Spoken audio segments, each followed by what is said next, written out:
Sir हर school अपनी तरफ से अच्छी कोशिश करता है अपने बच्चों को अच्छी शिक्षा देने का, उनको मैनर्स सिखाने का, उनको अपनी संस्कृति से जोड़े रखने का। तो हम सबसे पहले मॉर्निंग असेंबली में यही सिखाया जाता है कि अपने बड़ों को आदर से मॉर्निंग में उठ के गुड मॉर्निंग करिए। मेरा फर्स्ट बैच लास्ट ईयर था जिसमें हमारे बच्चों ने 94% हाईएस्ट जो था उन्होंने स्कोर किया। अब देखते हैं बोर्ड एग्जाम्स आ रहे हैं। बच्चों के सर्वांगीण विकास के लिए समर्पित saint pride global school. Saint pride global school की प्रिंसिपल डॉक्टर मीनू चौधरी से खास बातचीत। 16 वर्षों से शिक्षा, संस्कार व अनुशासन पर अग्रसर सेंट प्राइड ग्लोबल स्कूल। पढ़ेगा पलवल तभी तो आगे बढ़ेगा पलवल। हर माँ बाप का सपना होता है कि मेरे बच्चे को अच्छी शिक्षा मिले, अच्छा स्कूल मिले, अच्छे टीचर मिले। आज हम पहुंचे हैं नुहू मिडकौला रोड पर स्थित है ग्राम कारना में सेंट प्राइड ग्लोबल स्कूल। तो हमारे साथ मौजूद है स्कूल की प्रिंसिपल डॉक्टर मीनू चौधरी जी। उनसे जानेंगे कि वास्तव में अच्छी शिक्षा है क्या। मैम बहुत बहुत स्वागत है हमारे खास कार्यक्रम। नमस्कार सर, आप सबका इस प्रोग्राम में बहुत बहुत स्वागत है। मैम आज बात करेंगे अच्छी शिक्षा को लेकर के। वास्तव में अच्छी शिक्षा है क्या? अच्छी शिक्षा जो बच्चे को, हमारे अपने बच्चे को एक उज्जवल नागरिक, उज्जवल भविष्य दे सके, उसको खाने कमाने लायक बन सके, उसको सोसाइटी में एडजस्ट करने के तौर तरीके सिखा सके, साथ ही संस्कृति के साथ जो जुड़ा हुआ हो, मुझे लगता है वो कंप्लीट शिक्षा, that is overall growth of a child. कि मैम तमाम स्कूल हैं, माँ बाप चयन नहीं कर पाता कि मैं अपने बच्चे को अच्छी शिक्षा दिलाऊं तो दिलाऊं किस स्कूल के अंदर, क्या कहोगे? सर हर स्कूल अपनी तरफ से अच्छी कोशिश करता है अपने बच्चों को अच्छी शिक्षा देने का, उनको मैनर्स सिखाने का, उनको अपनी संस्कृति से जोड़े रखने का, और सबसे ज्यादा जो हमारे स्कूल में ध्यान दिया जाता है उनको भाषा को चेंज करने का। जो हमें, ये एक रूरल एरिया है और बेसिकली जो मुझे सबसे ज्यादा प्रॉब्लम आती है वो rural language to Hindi convert करने पे आती है। Then we forward towards the English, क्योंकि हिंदी और इंग्लिश दोनों की नॉलेज और दोनों की स्पीकिंग स्किल्स को डेवलप करना एक सबसे बड़ा चैलेंज है इस एरिया में। देखिए मैम, हिंदी और संस्कृति को लेकर के आप जिक्र कर रहे हैं, लुप्त होती जा रही है बच्चों के अंदर, क्या कहोगे, क्या कारण मानते हैं? सर हमारी तरफ से हमारे चेयरमैन सर की डायरेक्शंस हैं कि अपने बच्चों को संस्कृति से जोड़े रखने के लिए रेगुलर कोई ना कोई प्रोग्राम कराइए। आप अगर यूट्यूब चैनल या फिर हमारे स्कूल की वेबसाइट को चेक करेंगे तो हमने बहुत सारे नुक्कड़ नाटक किए हैं। हर अपना हिंदू, मुस्लिम, सिख, ईसाई सारे फेस्टिवल सेलिब्रेट किए हैं।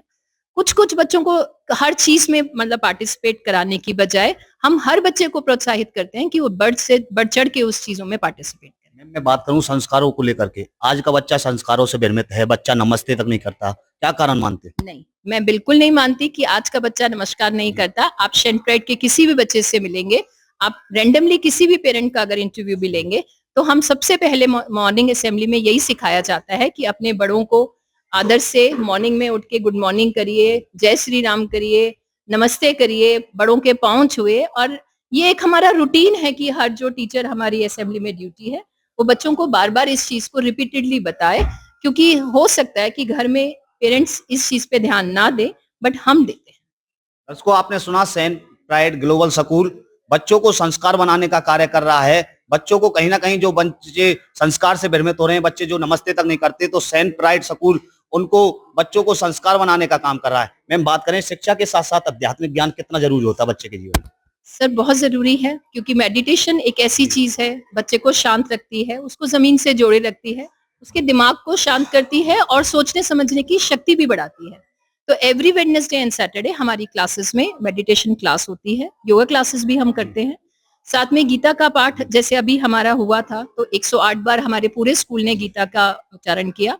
छोटी बुक्स हमने बच्चों को 108 श्लोकों की जो है वो बांटी गई, और उसका जो हमने एक छोटी सी वीडियो बना के पोस्ट भी की। शिक्षा के साथ साथ कोई स्कूल के अंदर एक्टिविटी कराई जाती है? बिल्कुल कराई जाती हैं, सीबीएसई से डायरेक्टेड सारी एक्टिविटी हमारी पूरी कोशिश रहती है की जाए। अगर कुछ नहीं भी हो जाती है तो हम उसको शॉर्टकट करके करते हैं। जैसे आपका बच्चों को एंकरिंग आपने देखा, आज एनुअल फंक्शन में हमारी कंप्लीटली एंकरिंग बच्चों के द्वारा की जाती है। कला के क्षेत्र में भी आपने स्टूडेंट कॉर्नर देखा, जो बच्चों ने ही सारा किया था। ये जितनी भी डेकोरेशन है, ये विंटर वेकेशन में जो हमारे वॉलंटियर्स बच्चे थे उन्होंने अपने आप ही आके इसको सब डेकोरेट करवाया और टीचर्स की हेल्प की। पूरा साल हर मंथ एक हमारी जो प्लानर है उसमें ये एक्टिविटी फिक्स है कि हर मंथ एक एक्टिविटी बच्चों की होनी ही है। मैं बात करूं सेंट प्राइड ग्लोबल स्कूल की, क्यों स्कूल का नाम सेंट प्राइड रखा गया और कितने वर्षों से शिक्षा के क्षेत्र में कार्य कर रहा है? सर शेमप्राइड पहले शेमरॉक के नाम से था, जो जी। हुडा सेक्टर 2 में था। मुझे लास्ट 16 इयर्स हो गए हैं। I am a founder director of the school also. Chairman sir की गाइडेंस के साथ मुझे आज 20 से 22 साल हो गए हैं शिक्षा के क्षेत्र में, बट स्कूल को चलाते हुए 16 साल हो जी। गए हैं। मुझे पर्सनली अगर आप देखें तो नितिन गडकरी जी से, हमारे माननीय जी। गवर्नर जी से, जो कोविड टाइम में सर्वे हुआ जी। था, तो उसमें भी मुझे पुरस्कार मिला कि आपने शिक्षा के जो है वो साथ छोड़ा नहीं है। कहीं हद तक बच्चों को शिक्षा में जो कोविड में नुकसान होना था, उससे बचा लिया गया है। रही बात सिर्फ शिक्षा की, जी। मैं खुद पीएचडी हूँ जी। एजुकेशन में, और मुझे ऐसा लगता है कि हर बच्चे को अच्छी, उच्च और एक स्टैंडर्ड की एजुकेशन मिलना उनका एक राइट है और जो उनको मिलनी चाहिए। मैं बात करूँ टीचरों की योग्यता को लेकर, तो किस प्रकार के टीचर आपने स्कूल के अंदर रखे गए हैं? सर टीचर हमारे जो हैं, अगर आप प्री प्राइमरी डिपार्टमेंट की बात करें तो उनके लिए एनटीटी कंपल्सरी है। जी। सब ट्रेन टीचर्स हैं। उसके बाद रेगुलर हमारी इन हाउस और सीबीपी ट्रेनिंग्स होती हैं, जो पूरी टीचर्स ने अपनी कंप्लीट 50 आवर्स की ली हुई हैं। डेफिनेटली अगर सीबीएसई इन चीज़ों के लिए गाइडेंस देता है तो ये टीचर्स को ब्रश अप करती ही करती है। आपने बताया कि शिक्षा के क्षेत्र में 16 वर्ष हो गए हैं। यदि उपलब्धि को लेकर के बात करें तो सेंट प्राइड ग्लोबल स्कूल की क्या उपलब्धि 16 वर्ष के अंदर रही? मेरा फर्स्ट बैच लास्ट ईयर था, जिसमें हमारे बच्चों ने 94% हाईएस्ट जो था उन्होंने स्कोर किया। अब देखते हैं, बोर्ड एग्जाम्स आ रहे हैं, we are mentally prepared for the same. This is the CBSE affiliated school. Recognization तो हमें 4 साल पहले ही मिल गई थी, लेकिन एफिलिएशन हमारे को लास्ट हमारा जो फर्स्ट बैच था उसमें मिली। तो we are ready for the same, और हर चैलेंज को एक्सेप्ट करने के लिए मैं, मेरी टीम, चेयरमैन सर की गाइडेंस में बिल्कुल रेडी है। 16 वर्षों में विशेष उपलब्धि क्या रही स्कूल की? ये पेरेंट्स का प्यार और जी। बच्चों के फेस पे स्माइल, ये मेरी सबसे ज़्यादा उपलब्धि है। हर पेरेंट, मुझे ये कोशिश रहती है कि वो सैटिस्फाई होके जाए, वो जो बच्चा चाह रहे हैं, जो एजुकेशन वो चाह रहे हैं, जिसके लिए उन्होंने शेनप्रा अडॉप्ट किया है, उनको मिले। और आप देख रहे थे हमारा जो हमने एनुअल फंक्शन जी। भी किया था, या जो कार्निवल किया था, या कोई भी हमारा प्रोग्राम होता है, मेरे पेरेंट्स उसमें बढ़-चढ़ के पार्टिसिपेट करते हैं।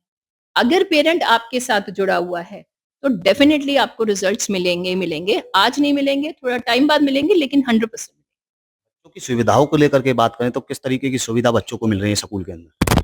सर जूनियर विंग, हमारा जो जूनियर ब्रांच है हुडा सेक्टर 2 में जी। शेनप्राइड लोटस के साथ, it is completely AC.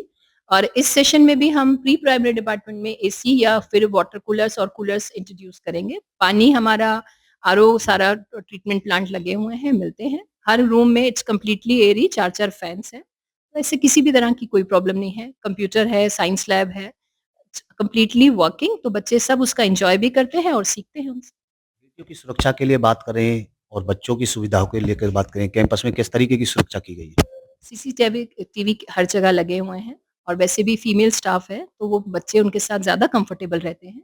Otherwise it's completely CCTV organisation, आप कभी भी कहीं भी आके चेक कर सकते हैं। साथ में फीमेल स्टाफ जी। हमारी बसेस में, वैन्स में जाता है उनका, कोई भी प्रॉब्लम होती है तो भी। तो आपने सुना विद्यार्थियों की सुरक्षा के लिए स्कूल के अंदर सीसीटीवी कैमरे लगे हुए हैं, पूरा स्कूल सीसीटीवी कैमरे की निगरानी में है। यदि मैं बात करूं मैम, नए सत्र 2026-27 की शुरुआत होने जा रही है। पेरेंट्स चयन नहीं कर पाता कि मैं अपने बच्चे को शिक्षा दिलाऊं तो दिलाऊं किस स्कूल के अंदर। इस चीज को लेकर के आप क्या कहोगे? सर देखिए, फाइनल डिसीजन तो हमेशा पेरेंट्स का ही रहता है। अदरवाइज़ पलवल में बहुत अच्छे स्कूल है, मैं ये नहीं कहती कि कोई स्कूल अच्छा नहीं कर रहा, but we are trying our best, जो आपको एक अच्छे नॉमिनल फीस में, ऐसा बहुत ज़्यादा फीस स्ट्रक्चर हमारा नहीं है, और गर्ल्स के लिए हमने काफ़ी हद तक कंसेशंस भी दिए हुए हैं, इनफैक्ट बॉयज़ को भी देते हैं, क्योंकि मैं ये सेक्सुअल डिस्क्रिमिनेशन में विश्वास नहीं रखती। गर्ल्स को भी मिलनी चाहिए एजुकेशन, बॉयज़ को भी मिलनी चाहिए, बट ऑब्वियस है, स्कूल तो फीस से ही चलेगा। तो एक बहुत नॉमिनल फीस स्ट्रक्चर रखे हमने सबके लिए एडमिशन ओपन किए हैं for the session 2026-27, and registration are going on. नारा दिया बेटी बचाओ और बेटी पढ़ाओ। इस नारे को लेकर के क्या कहोगे? कितना सही है ये नारा? सर बिल्कुल, बेटियां तो मैं ये कहती हूँ कि जो एक नारी है जी। उसके कई स्वरूप हैं। बचपन से लेकर बड़े होने तक सबसे ज्यादा जिसे कहते हैं, वो नारी की जो भूमिका है वो बहुत इम्पोर्टेंट है। घर में बेटी के रूप जी। में, घर जाएगी बहू के रूप में, उसके बाद माँ के रूप जी। में, पत्नी के रूप में। तो अगर हम अपनी बेटियों को ही जी। शिक्षित नहीं करेंगे, तो हमारा समाज कैसे अपनी परंपराओं से जुड़ा रहेगा, कैसे वो ऊँचा उठेगा? आज के माहौल को देखते हैं कुछ पेरेंट्स अपनी बेटियों को घर बैठा लेते हैं, वो कुछ बड़ा करना चाहती है लेकिन माहौल को देखते हैं घर बैठा लेते हैं। क्या कहना चाहोगे उन पेरेंट्स से? मैं उन सभी पेरेंट्स से अनुरोध करना चाहूंगी कि अपनी बेटियों को ये पूरा का पूरा बहुत सुरक्षित माहौल है स्कूल का। मैं अपनी जिम्मेवारी लेती हूँ कि उन बेटियों को पढ़ने के लिए स्कूल जरूर भेजें और उनको उनकी मनोकामनाओं को ऐसे बिल्कुल ना दबाएं। हो सकता है इन्हीं में से कोई बेटी आगे जाके इंदिरा गांधी बने, कल्पना चावला बने। तो आप अपने बेटियों के जो मनोबल है उसको बढ़ाएं और उनको स्कूल जरूर भेजें। आज की बेटियां शिक्षा के क्षेत्र में तो आगे बढ़ी रही हैं, लेकिन बात करें आज की बेटियां ओलंपिक में भी मेडल लाने का काम कर रही हैं। आज की बेटियां ई रिक्शा से लेकर के हवाई जहाज चलाने और उड़ाने का काम कर रही हैं। यदि मैं बात करूं मैम शिक्षा को लेकर के, शिक्षा के साथ साथ खेलों का कितना महत्व समझती हो आप? स्पोर्ट्स डे सेलिब्रेट हुआ था स्कूल में और मुझे ऐसा लगता है स्पोर्ट्स डे के साथ साथ टाइकोंडो का जब हमारी चैंपियनशिप हुई थी, स्टेट लेवल की चैंपियनशिप हमारे ही स्कूल में हुई थी। बहुत सारी लड़कियों ने प्राइजेस जीते। हमारी एक बिटिया है लव्या, वो ब्लैक बेल्ट बन गई है, उसको टाइकोंडो का गोल्ड मेडलिस्ट भी है। साथ ही 2-3 बच्चे ऐसे हैं जो स्विमिंग में निकले हैं आगे। संस्कृति नाम है, कई हैं बच्चे, there are list of the students. तो हर बच्चा अपनी तरफ से अपने पोटेंशियल को ध्यान में रखता हुआ ज्यादा से ज्यादा करता है और मुझे ऐसा लगता है कि स्कूल के साथ साथ उन पेरेंट्स को भी इन चीजों पे जरूर ध्यान देना चाहिए। सिर्फ किताबों से काम नहीं चलता। मुझे लगता है किताबों के जो नंबर हैं जस्ट अ मार्क्स, आप उस पे बच्चों का कैलिबर जज मत करिए। There are so many fields की जिसमें बच्चे अपना पोटेंशियल, अपनी कैलिबर दिखा सकते हैं और आगे एक फ्यूचर एंडेवर के लिए रेडी भी हो सकते आज के बच्चे में मोबाइल का कहीं ना कहीं नशा है, मोबाइल को लेकर के आप क्या कहो? हैं। मत दीजिए मोबाइल, ये एक एटम बम है। आपकी आंखें भी खराब करेगा बच्चे का, टाइम भी खराब करेगा, नो डाउट। इसमें बहुत सारी चीजें ऐसी हैं जो बच्चों को आगे बढ़ने के लिए यूज करती हैं, बट उनका स्क्रीन टाइम अपने अकॉर्डिंग कम किया जा सकता है and it's all up to the parents. मेरे पास पेरेंट्स कंप्लेंट लेके आते हैं कि मैम हमारा बच्चा मोबाइल बहुत देखता है। मैंने उनको यही हमेशा कहा है, मैम आप पहले देखना बंद कीजिए। अगर आप बच्चे के सामने मोबाइल यूज नहीं करेंगी तो बच्चा भी नहीं करेगा। बच्चा खाना नहीं खाता, उसका ये कोई यूज नहीं है कि आप उसके हाथ में मोबाइल पकड़ा लीजिए और खाना खा लीजिए। This is the bad bad habit. तो माओ को खासकर ध्यान देना चाहिए कि कम से कम स्कूल आवर्स में अगर बच्चा है तो अपना जो आपका मोबाइल का काम है, ठीक है अंगेज होते हैं, थोड़ा टाइम चेंज हो जाता है, आप देखिए, लेकिन बच्चे के स्कूल से आने के बाद स्क्रीन टाइम अपना बिल्कुल बंद कर दीजिए। डेफिनेटली बच्चा भी करे। पेरेंट्स को ध्यान देने की आवश्यकता है। बिल्कुल सर, पेरेंट्स को ध्यान देने की। एक हरियाणा की कहावत होती थी, दूध दही का खाना और ऐसा हमारा हरियाणा। आज कहीं ना कहीं युवा दूध दही को छोड़ करके नशे की अग्रसर है। उन युवाओं को क्या संदेश देना चाहोगे अपनी स्कूल की तरफ से? सेंट्रोइड ज्वाइन करिए। हमने नुक्कड़ नाटक जी। के द्वारा ये प्रस्तुत किया था कि नशा कितना नुकसानदेह हो सकता है। अपने बच्चों की पढ़ाई की तरफ ध्यान दीजिए। न्यूक्लियर फैमिली से हटकर जॉइंट फैमिली की तरफ ध्यान दीजिए। कहीं हद तक दादा-दादी का जब सिर पे हाथ रहता है, बड़ों का आशीर्वाद जो होता है, हमेशा बच्चों को, परिवार को बांधे रखता है। ये जो नशा में जाने की या डिप्रेशन में जाने की जो आजकल हमारे को प्रॉब्लम आ रही है, उसका मेन रीज़न मुझे ऐसा लगता है कुछ हद तक पेरेंट्स का बच्चे पे ध्यान ना देना। क्योंकि पहले क्या होता था, घर में 3 बच्चे हैं, 4 बच्चे हैं, लड़ रहे हैं, खेल रहे हैं, दादा-दादी हैं, उनका ध्यान रख रहे हैं, मम्मी काम में अपनी बिज़ी हैं, तो काम हो जाता था।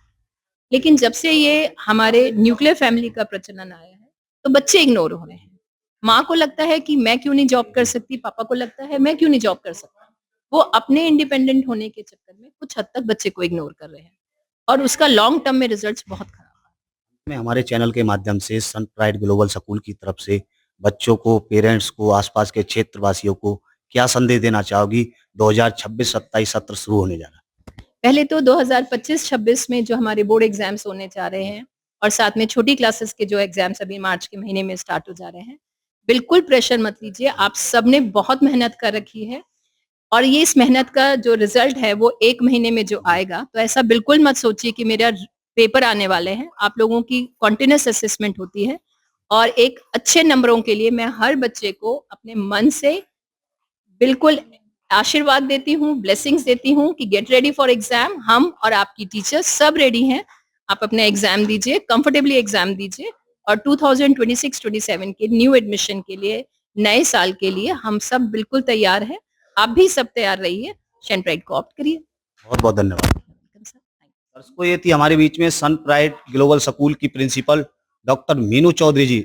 इनसे अच्छी शिक्षा को लेकर के हमने बात साझा की। पिछले 16 वर्षों से शिक्षा के क्षेत्र में अक्सर कार्य कर रहा है। यदि बात करें शिक्षा संस्कार अनुशासन को लेकर के स्कूल कार्य कर रहा है। नुहू मिडकौला रोड पर स्थित है, कारना गांव में स्थित है।